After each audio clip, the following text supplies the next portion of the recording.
Well, I'm the substitute. It was supposed to be some total other person. I think it was supposed to be Richard, as a matter of fact. And something happened that he couldn't be here, so, well, this is what you get. Um, thank you. I'll do my best. For the meditation, make what loud? You can't do it from here. What's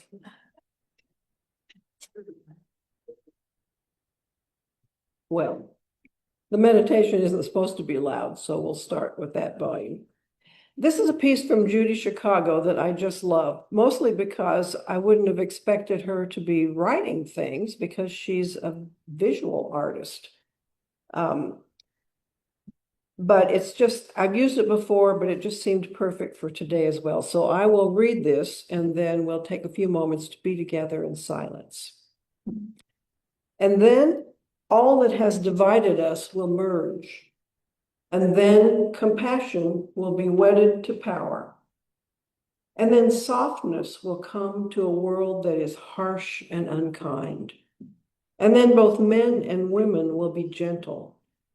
And then both women and men will be strong. And then no person will be subject to another's will. And then all will be rich and free and varied. And then the greed of some will give way to the needs of many. And then all will share equally in the earth's abundance. And then all will care for the sick and the weak and the old.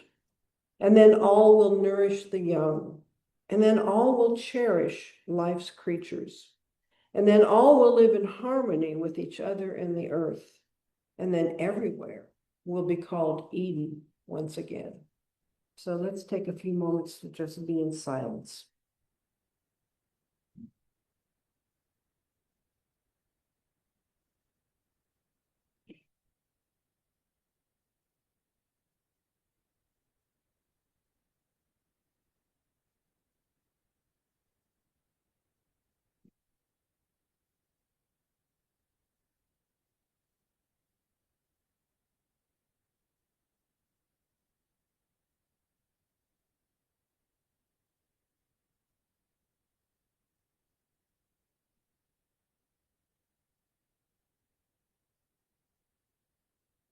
Take a breath and re-enter this space. Well, I will say it's not exactly a precautionary note, but I didn't have time to write a sermon myself. But I found this beautiful piece on covenant, and I thought it would be a good time for us to kind of take that up again. And so it does involve some reading, but I'm a pretty good reader, and I think I can hold it together for us. But before I start talking about covenant, I want to say something about the context within which it occurs, because we live in a peculiar kind of culture in America. And if you dig, you don't even have to dig deeply. If you scratch the surface, you will find our beloved myth of rugged individualism in everywhere, in everything. So there's a philosopher named Tim Connelly who is, I don't even know what this is, a cross-cultural philosopher. I think what it really means is he kind of likes Buddhism and Confucianism, and he's trying to see how that fits together with the world we live in, which is good. But that's not what he was talking about in this particular paragraph. In the modern West, individualism takes on many forms. Perhaps the most readily apparent is a political philosophy that puts the freedom and rights of individuals as its highest values. The social, if you've been in social work or any of the social sciences, you know about the social contract. Isn't that right, Marilyn, Brittany? Thomas Hobbes and John Locke treat society as originating from an agreement of free, self-interested persons in which government exists for the purpose of securing individual rights. These views are also reflected in an economic system that encourages individual innovation in the pursuit of wealth and treats private property as sacrosanct. But individualism runs deeper than politics and economy, pervading our very notion of who we are. In the United States, the view that every individual is unique is held by Christians who believe each person is created in the image of God, and as well by secularists who believe that people should be free to determine their own identities regardless of traditional norms. From an early age, children raised in individualistic societies are encouraged to follow their passions, make their own choices, and express who they are. They are instilled with values like self-reliance, ambition, and personal responsibility. That brought back a lot of memories for me. I'm sure it would be for you too. It's like, oh, was there anything else? I don't think so. Even when we criticize individualism, we remain entrenched in individualist modes of thinking. Liberal and conservative, religious or secular, hip hop or punk or country. In countries like the US, these are merely different names for the competing brands by which individuals define themselves. Given our total immersion in the individualist worldview, how can we get an accurate perspective on it? Well, that's not the question I'm trying to answer, so we'll let that one slide by. But it does say this, yet even people living in individualist societies can recognize the worldview leads to problems when taken to its extremes. At the broadest level, it encourages a mindset of seeing others either as competitors or as a means to our own satisfaction. In politics, it undercuts attempts at social justice or building safer and healthier communities, holding that any restriction on individual rights, wait for it, is either communism or fascism. So he talks about some books that have been written about this litany of global problems that the individualist worldview seems helpless to solve. Climate change, wealth inequality, political polarization. While individualism encourages an ethic of personal responsibility in relation to our own choices and actions, it doesn't ask much of us in connection to issues that we did not directly cause. And if you don't think that's true, talk to people who are always willing to say, well, I didn't own slaves. I don't have any responsibility for them. I mean, or pick your problem. And it often is kind of a statement like that. So in a way, I think of that, this is the water we swim in, and we're mostly unaware of its pervasiveness. It's like fish don't see the water they swim in. They don't even know it exists. And I think when we have that kind of a basis for our lives together in this particular country, then we also don't see it. I had never considered before that our individualism was one of the things that keeps us from solving the problems that seem so evident to us now in the way that we live. So that's the idea, I think, that individualism, that this notion of covenant kind of butts up against. So here we go. Years ago, I found this piece by a Unitarian minister named Victoria Safford. She wrote it in, sorry, the paper's out of control. She wrote it in 2013. And it was a piece on, it's called Bound in Covenant. And I read it probably at that time and was really taken by what she had to say about it. And she's a really good writer. So I will give it my best, and then I have some thoughts that I can add along the way. But she starts off with the thing that we just said. Love is the spirit of this church, and service is its law. This is our great covenant, to dwell together in peace, to seek the truth in love, and to help one another. Now, lest you think this is a modern invention, this covenant, it was written in 1894 by James Blake. So it's been around a long time, this idea. And of course, we love the way he expressed it because it's, to us, something we say every week. And I don't know about you, but when I say it, I feel it. So she starts off with a lovely story. In the first weeks of my ministry in an old New England congregation, a woman came to see me. Nearly 90 years old, she was a lifelong member of that church. Her Her parents had joined in the late 19th century. She didn't like change, she said. She wasn't sure that she liked me or what she called my point of view. Just remember, she said, I have outlived all of your predecessors and I will outlive you. I don't know somebody like that.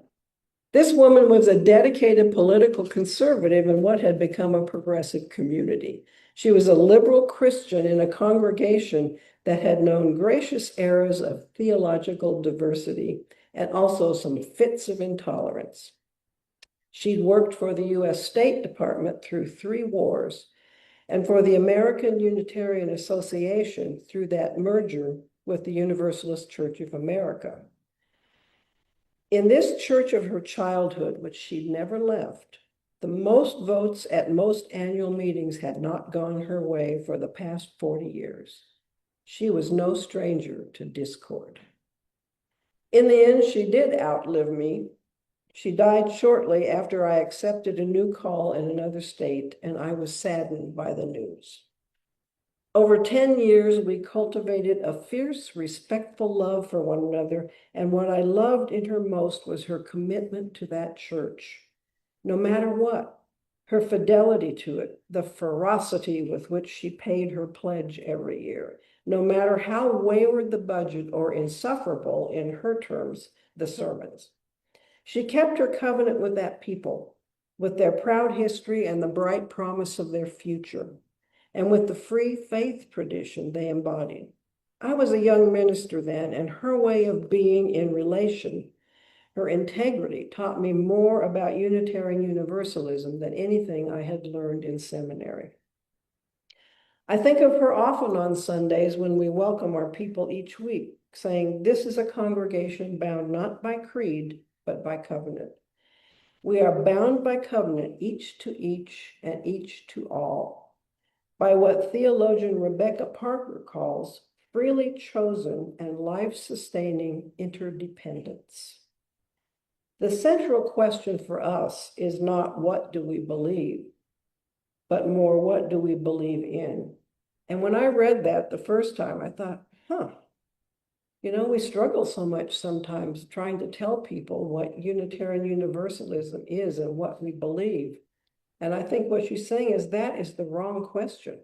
What do we believe in? To what larger love? To what people, principles, values, and dreams will we be committed?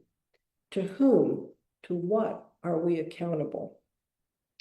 In a tradition so deeply steeped in individualism, it becomes a spiritual practice to ask not once and for all, but again and again, even over 90 years of life, how do I decide which beautiful, clumsy, and imperfect institutions will carry and hold my name, hand, and heart?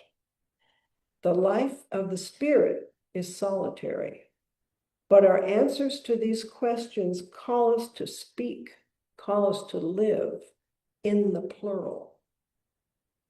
Seeing ourselves as bound in covenant is an old practice among us. In 1630, back when I was born, John Winthrop, soon to become the first governor of Massachusetts, spoke to a soggy, stalwart band of Puritans sailing with high and pious hopes aboard the Arabella toward a new life in New England.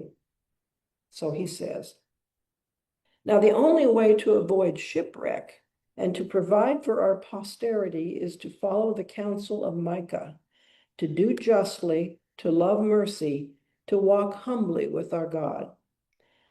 We must be willing to abridge ourselves of our superfluities for the supply of others' necessities. Now, I translate that as saying, if you've got extra, you need to be willing to give it to your community to help people who don't have.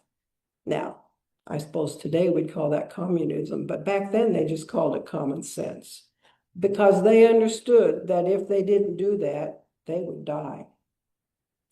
We must uphold a familiar commerce together in all meekness, gentleness, patience, and liberality.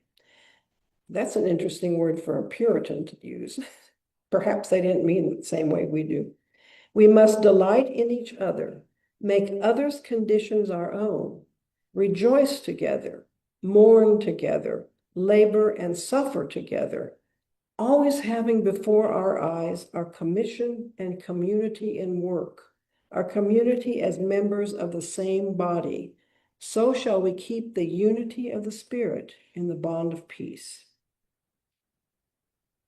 Safford goes on to say, it was an extraordinary declaration of interdependence. Despite their stone-cold reputation, their caricatured intolerance, these were people who promised to bear each other's burdens as their own, to subvert their separate private interest, their superfluities, for the public good of all.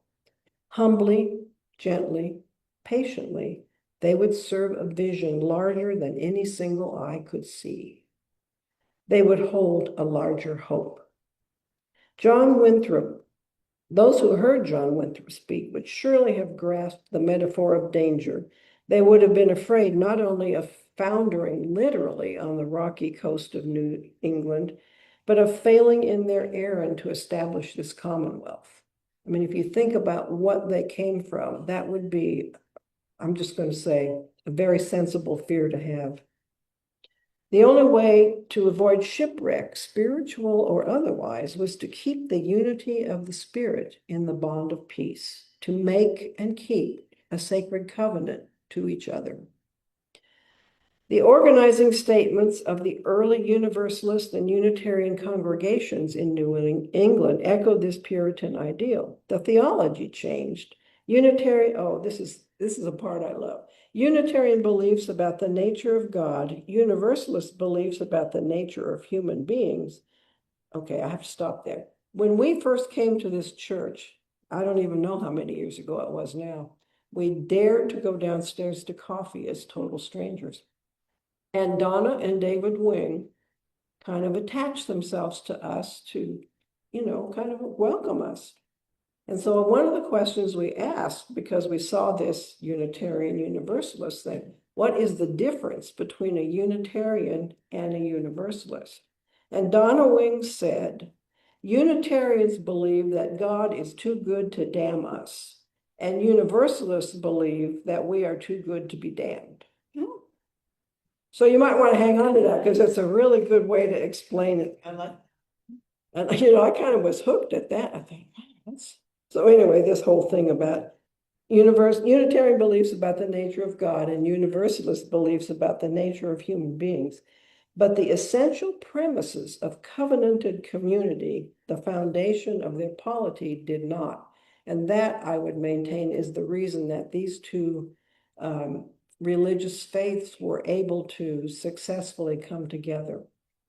Not without a little friction, I'm pretty sure, but the fundamental idea of how we are in community was the thing that helped us at that time to be together.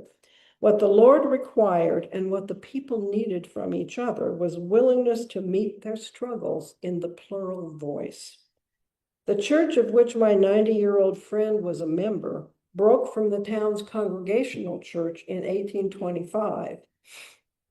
And its founding statement carries a trace of that Puritan ancestry. We covenant to walk together in the faith and order of the gospel, even if that gospel was in fact a most radical reinterpretation of Jesus' most radical message, even if by order they meant the relative chaos of religious pluralism. The covenant remains in that particular church and deep in Unitarian Universalist tradition, to walk together across disagreements, dissent, and difficult discernments, cherishing the way we walk as dearly as any outcome. This is no easy aspiration. So she goes on to say that an ethicist and theologian named Margaret Farley wrote this, I don't know when, sometime. Civilization's history tends to be written in terms of human discoveries and inventions, wars, artistic creations, laws, forms of government, customs, the cultivation of the land. At the heart of this history, however, lies a sometimes hidden narrative of promises, pledges, oaths, compacts, committed beliefs, and projected visions. At the heart of any individual's story lies the tale of his or her commitments. What covenants order our personal lives? And she goes on to wonder about some of these sort of normal occurrences in life. What did Sheila do when she married Joshua? What will actually happen in the moment when Karen vows to live a simple life within a community dedicated to God? What does Ruth affect when she signs a business contract? What takes place when Dan speaks the Hippocratic Oath as he begins his career as a doctor? What happens when the heads of states sign an international agreement? What happens when Jill and Sharon pledge their love and friendship for their whole lives? This, to me, is the kernel of the whole thing. This is the paragraph that has always stood out for me in this writing. To act in these ways is to give our word. We send it out, and it carries our integrity, our fidelity, our faithfulness, our truth. Our word is still ours, but it calls back to us from the heart of another person or a circle of people within which it now dwells. Such a commitment does not predict the future or set it in stone. It makes a certain kind of future possible. So I'm going to repeat it because I like it. To act in these ways is to give our word. We send it out, and it carries our integrity, our fidelity, our faithfulness, our truth. Our word is still ours, but it calls back to us from the heart of another person or a circle of people within which it now dwells. Such a commitment does not predict the future or set it in stone. It makes a certain kind of future possible. And she goes on to tell a story about well, I don't need to say that. It's interesting, but not relevant at the moment. Okay. But she talks about marriage in this way also. When two people make that covenant together. You do not know the road. You've committed your life to a way. In making their promise, making their vow, giving their word, entering this covenant, they describe not what they expected or needed to happen, but how they intended to walk hand in hand, the way they intended to go and to be. So a covenant is not a contract. It's not made and signed and sealed for once and all, sent to the attorneys for safekeeping or stuck in a glass and under a glass in a museum. It's not a static artifact and not a sworn oath. So whereas, therefore I will do this or I'll die, so help me God. It's a living, breathing aspiration made new every day. It can't be enforced by consequences, but it may be reinforced by forgiveness and by grace when we stumble, when we forget, when we mess up. Every day in my congregation, we repeat in unison the affirmation the Unitarian minister James Blake wrote for the church he served in Evanston, Illinois. Love is the spirit of this church. Each week, quietly aloud, I promise that I will dwell in peace, and then I don't live peacefully at all. Each week, quietly aloud, well, sorry, I missed that one. Now, I don't live peacefully at all. By Monday afternoon or Tuesday at the latest, I'm living fearfully again, or acting meanly or self-servingly. I say that I will seek the truth and love, and then proceed to act quite otherwise, closing my ears and shutting down my open mind and heart, seeking instead the validation of my own narrow, safe opinion. I say our great covenant is to help one another, and then I forget to do it. I love singing the round in our hymnal based on Rumi's invitation, come, come, whoever you are. Whenever I sing it, I think of the one line that is not included in our Unitarian Universalist hymnal. though I've broken my vows 1,000 times.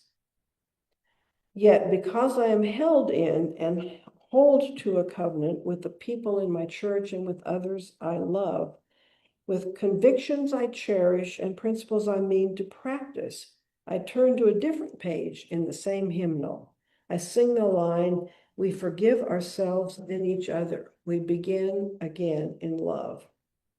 And I remember, a covenant is an aspiration to go deeper in relation to ourselves, to our best intention, and to each other. Someone said to me not long ago, covenant is a promise I keep to myself about the kind of person I want to be, the kind of life I want to have, together with other people and all living things. When we welcome babies in our church, when we welcome new members into our community, when we celebrate the love of beaming couples, when we ordain new ministers, we speak not in the binding language of contract, but in the life-sustaining fluency of covenant, from covenir, to travel together. We will walk together with you, child. We will walk together with you, friend. We will walk together with each other toward the lives we mean to lead, toward the world we mean to have a hand in shaping, the world of compassion, equity, freedom, joy, and gratitude. Covenant is the work of intimate justice. And I can only add to that, we have to think, or we can think, of living in covenant as an act of resistance. And that thought came to me as I was just sort of considering, this was written in 2013. What does living in covenant mean for us now? Which seems like a lot more years than I remember, given that things have changed so much, even in our own country. So it's an act of resistance, like not only against our toxic politics, but also against the pervasive individualism that isolates us from one another. So when we say our covenant next week, let us rejoice in one another and in the powerful us that we become in covenant. Blessed be.